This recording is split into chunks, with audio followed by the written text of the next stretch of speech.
detto di dedicare un video in diretta su questa domanda che mi hai fatto in merito al fatto che hai la pelle delicata, quale sapone usare. Allora, non è tanto importante il sapone è una cosa relativa. Sì, certo, se un sapone è buono ti aiuta, come ti aiuterà anche una buona idratazione della pelle. Quindi prepara la pelle prima di raderti, quindi bella a bagno. Certe volte aiuta anche, per esempio, un panno caldo inumidito, magari un piccolo asciugamanino, lo inumidisci un attimo, lo metti in un recipiente in microonde, lo lasci una trentina, 20-30 secondi, voglio dire, non è che lo devi cucinare. Quindi passarlo in faccia, tamponi un po' che non sia troppo caldo, ovviamente, perché non devi ustionarti, ma devi preparare la pelle, quindi aprire i pori. Se usi un sapone da banco, il sapone è difficile perché? Perché il sapone dipende dalla profumazione, se viene gradita o meno. Per esempio, se vai sulla fascia bassa, un buon sapone, il proraso bianco è fatto proprio per le pelli delicate. Il rosso poi è fatto per le barbe dure, quindi va in contrasto con certe cose che è un po'. Però, a mio avviso, ti dico subito, non è tanto il sapone, ma quanto prepari la pelle alla rasatura. Certe volte anche a me capita di fretta, specie dopo mangiato, con magari c'hai lo stomaco appesantito, sei in fase digestiva, è chiaro che la barba devi fare molta attenzione a farla, quindi però se prepari bene la pelle, durante la fase digestiva te la sconsiglio ovviamente, se prepari bene la pelle comunque, anche di sera, se fai la barba di sera, prepara bene la pelle, tampona bene, usa un prebarba se usi saponi di fascia bassa, saponi da banco, e magari prendi un prebarbacello della Cella, non costa molto, oppure i prebarba della Proraso e vai così. Se usi un sapone, diciamo, tipo uno Stirling, un sapone, diciamo, anche Goodfellas, che non è che siano saponi che costino chissà cosa, tipo l'Inferno, tipo, che ne so, ce ne sono vari comunque.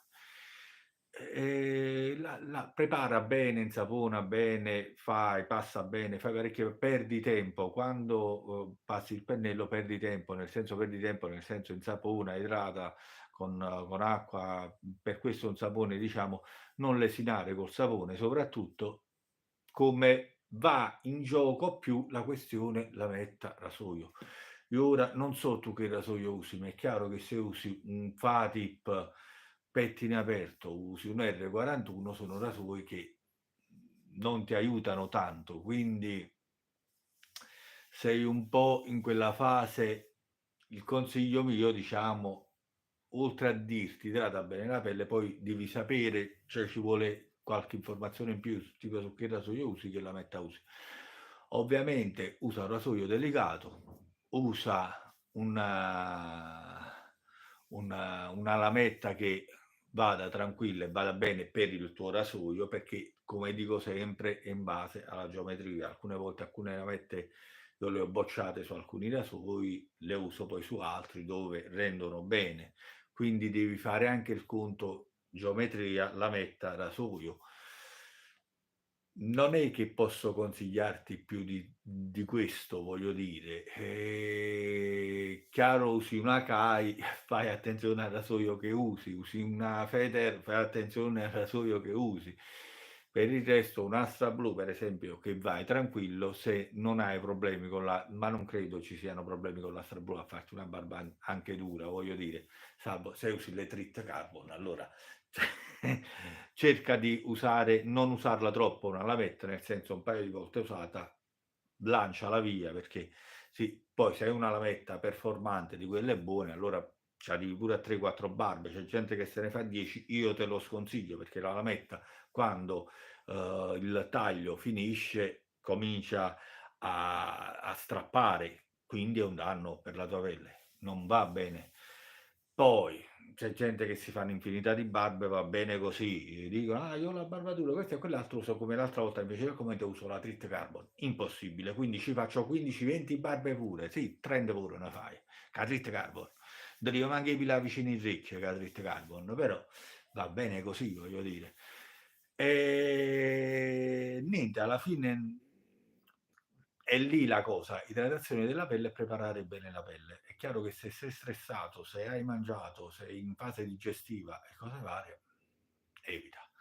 Poi per il resto usa una lametta buona, usa un rasoio, vai delicatamente, non calcare troppo, soprattutto se hai la pelle delicata. Poi se il tuo problema è legato a un fatto dermatologico, allora lì devi rivolgerti ad un medico. Nessuno di chi fa la rasatura può aiutarti in quel caso.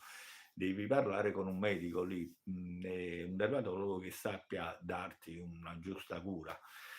E per adesso non calcare, vai leggero, appoggia il rasoio, senti bene il punto dove il rasoio lavora, perché ogni rasoio ha il suo angolo di lavoro, quindi senti bene l'angolo del rasoio e vai tranquillo senza calcare, perché se calchi, come qualche volta in fase di stress è capitato a me, ti stracci, cioè inevitabilmente fai i puntini rossi, specie se hai irregolarità della pelle e cose varie.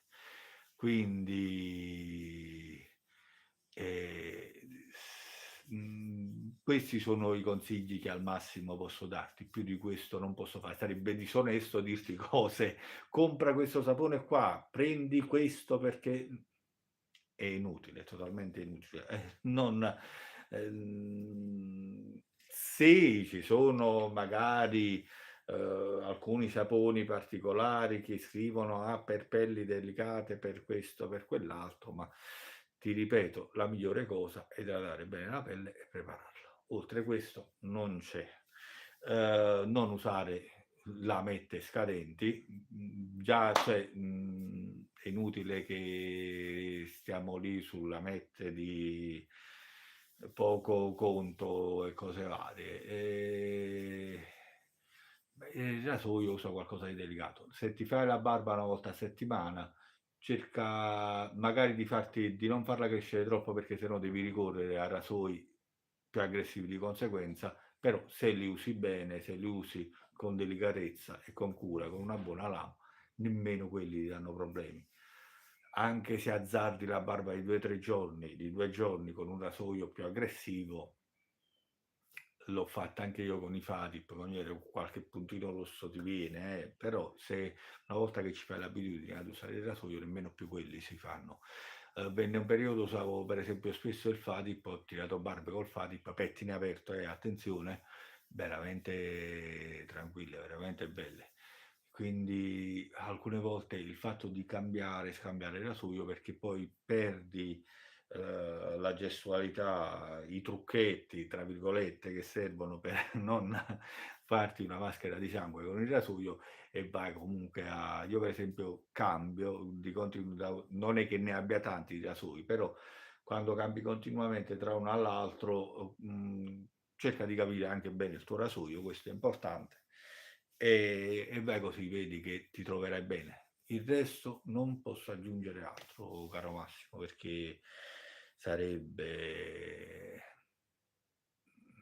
inutile, sarebbe finto aggiungere qualcos'altro e dire, ah, ti dico, fai... È, è una cosa troppo soggettiva, troppo singolare per andare oltre. Prova un po' così, poi magari mi fai sapere come ti trovi. Non lesinare col sapone, soprattutto se magari su un proraso o qualcosa aggiungi sapone tranquillamente, mettine di sapone in modo che il rasoio scivola tranquillamente, evita di, soprattutto la metta buona e il rasoio angolo solo di lavoro, e vedi che va bene. Non calcare la mano, questi sono gli unici consigli che posso darti. Va bene, vi saluto, saluto a tutti, saluto soprattutto, saluto a chi ha seguito il video, a chi è presente, saluto tutti quanti. Non so chi stia seguendo perché non vedo niente, quindi non so usare bene queste cose, quindi va bene, ci vediamo alla prossima. Dopo pure io vado a farmi barba e capelli, che qua ho i capelli che sono cresciuti, però non faccio video. Oggi non faccio video perché vado poi scocciante. Parliamoci chiaramente, mi devo mettermi là a fare l'ennesimo video di rasatura, nulla da presentarvi, quindi sarebbe inutile. Ciao a tutti. Allora, vediamo come fermare adesso, perché Vuoi interrompere la se sì.